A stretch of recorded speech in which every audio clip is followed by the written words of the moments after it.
Welcome to the Guided Expressions podcast with Martin Williams, the place to learn and be inspired to live your best life.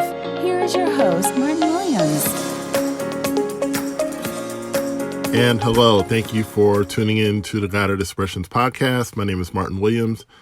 Don't forget to subscribe to the podcast. You may do so on Apple Podcasts, YouTube, SoundCloud, and Spotify. All the links to the podcast can be found at guidedexpressions.com/podcast. And today, I wanted to talk to you about the COVID-19 pandemic. And not to worry, this is not going to be a discussion on what you need to do as far as washing your hands, even though you should be doing that, or staying inside, especially where there have been orders to do so, or strongly suggested statements to do so. That's not what this is about. This is really about things that this pandemic and the scare and how so many of our lives have been shifted over the past 2 weeks has really taught me and helped me shift in my life. And I think that in everything, there is a silver lining. I think that in everything, there are things that we can learn. There are things that we can grow from. And I know that, there are a lot of people around the world that are suffering from this illness. There are people who have passed away, and my condolences are to those families that have lost loved ones because of this. I know that there are people whose lives have been shifted dramatically because of this outbreak, and my prayers are to them as well. But for us, we are blessed. We are safe. We are healthy. My family and I, and my extended family as well. Everyone is doing okay. And this whole outbreak has really helped me to shift my focus in ways that needed to be shifted. There were some priorities. I had some priorities that were not necessarily healthy. And I have really begun to look at everything in my life and really look at what I've been doing. Because I think you can get stuck into a routine where you're doing the same things over and over again and not really readjust what needs to be readjusted. And there's something about what has happened in this country and also around the world that has really caused me to rethink a lot of things. And so that's what I want to jump into today. There are 4 things that this pandemic has really helped me to shift. The first thing is my spirituality. I have essentially grown up in church. I have been very active in church for a large part of my life. But lately I have not. Lately I don't go to church nearly as much as I used to. We really haven't committed to a church here in Florida where my family and I live. And part of that is we haven't really found a church that we feel like, is where we fit. But, even though we haven't done that, we're still very much believers. We're still very much people of faith. We still very much know that God is the reason that we have what we have, the reason that we're alive, the reason that we're safe. But I think in the midst of all that, I have neglected my spirituality. I have not been as diligent in praying. I have not been as diligent in reading the Word on a consistent basis, the Word meaning the Bible. I have not been as diligent in my spiritual practices, and that has really been put to the test over these last few weeks because there's so much fear and there's so much hysteria. And I understand, again, that people have passed away. I understand that people have gotten sick, and I'm, in no way making light of that. In no way am I diminishing any of that. But I also believe that the media does play a role in stoking the fires of panic. And, both things can be true.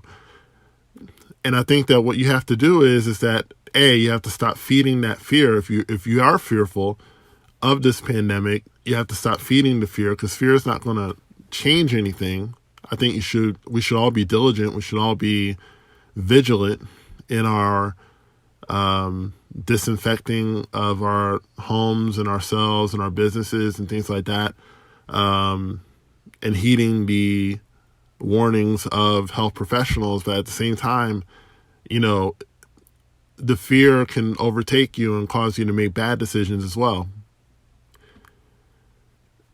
Overall, I believe it's important that we have to always keep our spirituality tuned up. We can't go too long without praying, without fasting, without reading the Bible, without, hanging out with people that are believers as well. I think that that's a big part of it. And that's one thing that we terribly miss, not being a part of a church. And, we may have to just decide, that we're going to find a church to go to and go to consistently. And it doesn't have to be perfect, because there's no such thing as a perfect church.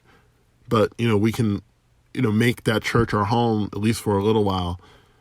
But it's important that, your spirituality, don't go too long without praying. Don't go too long without telling God thank you. The most powerful prayer that you can ever give is one of thank you. You don't have to know all of these beautiful prayers that so many people, know how to say and know how to give. Sometimes the most powerful prayer is just that, thank you. A prayer of gratitude. Thank you for waking me up this morning. Thank you for, leaving me in my right mind and leaving me, with really good health and my family and my friends and, resources and all of that. So don't neglect your spirituality. I would say that would be the first thing that I've learned that's really shifted me, I should say. The second thing is that people matter and things don't. I think that we can become so focused on creating success in our life that we neglect the people in our lives that matter. If you have people that depend on you, people that love you, people that care about you, don't neglect them. Make that phone call, send that text. If it's possible, go visit them. Because you just never know what can happen, and that person may not be around. There are people in my life, in my family, who have passed away that, it's still kind of a surprise that they've passed. I had I call him my uncle. He was technically a cousin, but we all called him uncle, who passed away. And, he wasn't, he was 78 years old. But I think what shocked us all is that he was a very healthy man. He always kept himself, he kept himself in great shape. He didn't abuse anything, any substances, at least not to our knowledge. I'm pretty sure he didn't. He was someone who went to church consistently. He just led a very moderate life. And then, it seemed like he got sick one week and then he passed away the next week, and, we were all in shock, and we were all very surprised. And, it was a very difficult time, to see him pass. And it seemed like, he was doing okay. And, he was one person that I didn't, that I should have called more, but I didn't. He was someone that I should have visited more, but I didn't. And, I don't necessarily live in guilt, but it's also a reminder to not, don't make that mistake. Don't make it a habit. It's important that we take time to visit with loved ones, call loved ones. I called one of my aunts, and, she talked for over an hour, and, she just had so much to talk about and so much to say, but you could tell that she enjoyed the conversation. I enjoyed it too. But it was good to talk to her, and we need to do more of that, and it shouldn't take an outbreak to remind us of that. But if it does, then so be it. We have to get to a place where people matter more than things. I believe that the things are going to be there, especially if you do the right things. If you do the right things, the things have a way of showing up. And in America, we are very blessed as it is. Is there always more that we could have? Of course there is. And, sometimes it's not even about surplus. Sometimes it's about, needs. And you may have a need, a dire need. And I understand that as well. And I've certainly been there. I've certainly been in places where, I had no money and I had no resources and I didn't really have anyone to call. And, it's not a comfortable place, but, looking back on it, I didn't stay there too long. I got to a place where I was able to, kind of pull out of it and then start building from there. But always keep people over things. And if you do that, the things have a way of just showing up in your life over and over again. The third thing that has shifted in my life, the COVID-19 pandemic, is gratitude. And I kind of touched on it a little bit before, but really just being grateful. I think it's important that we be grateful for every little thing that we have. Be grateful for, having a house to live in. Be grateful for the ability to go out and do things for yourself. Be grateful for the things you have and be grateful for the people around you. Be grateful for, for those of us that live in America. Be grateful that we live in this country, however imperfect it may be. Excuse me, be grateful for those things because a lot of people around the world don't have that access. They don't have that, those same amenities that we do, and I think about what's happening in Italy right now, and, Italy is really going through it with this thing, and, people have been quarantined into their homes, and the entire country is on lockdown. Even if you wanted to leave, you can't. And that's a very scary thing, and certainly we need to pray for them. We need to, ask God to, pull them through this.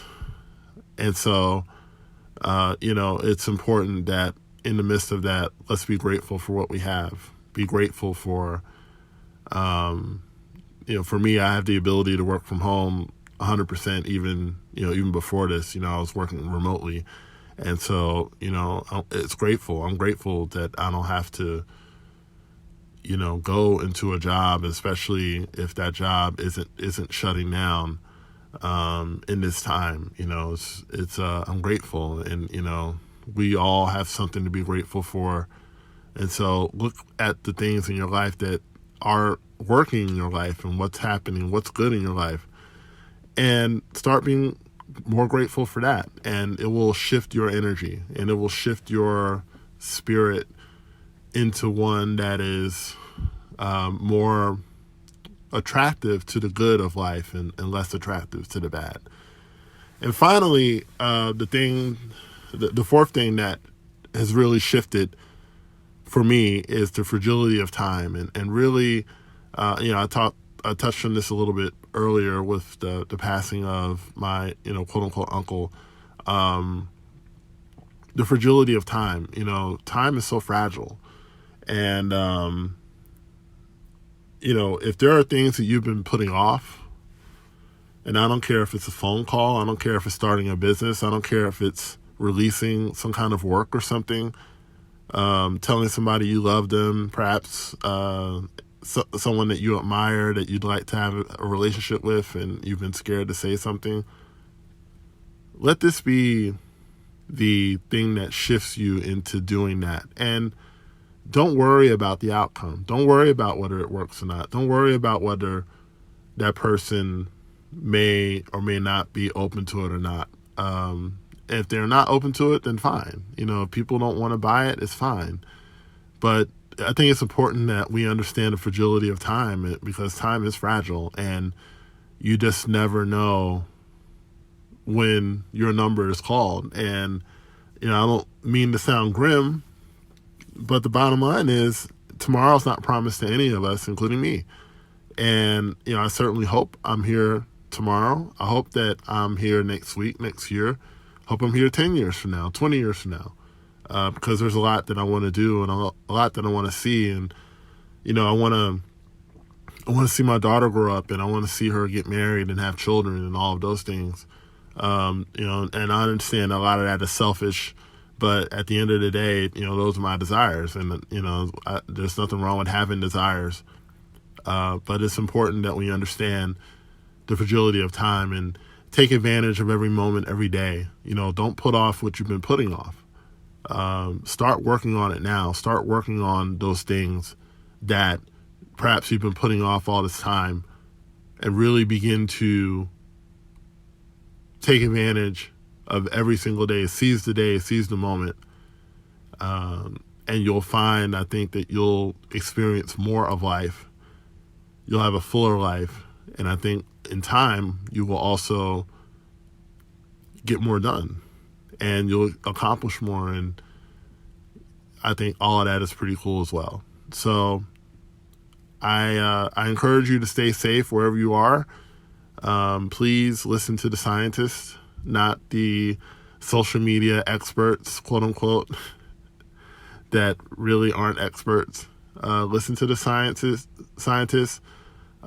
politicians who are, telling you to stay in. If your municipality is telling you to stay inside, please stay inside. Stay safe, and we'll all get through this together. I'm praying for you, and I ask you to pray for me and my family as well. And I will talk to you soon. Don't forget to subscribe to the Guided Expressions podcast on YouTube, Apple Podcasts, or Spotify to get all the latest content from Guided Expressions. No one builds a house without a blueprint, so why are you trying to build your dream life without one? That's how the Blueprint course was created. The Blueprint course is for people who know they were meant for more. Created by Martin Williams, the Blueprint is a streamlined way to help you create the life you've always wanted. Get instant access now by clicking the link in the description box or going to guidedexpressions.com/blueprint.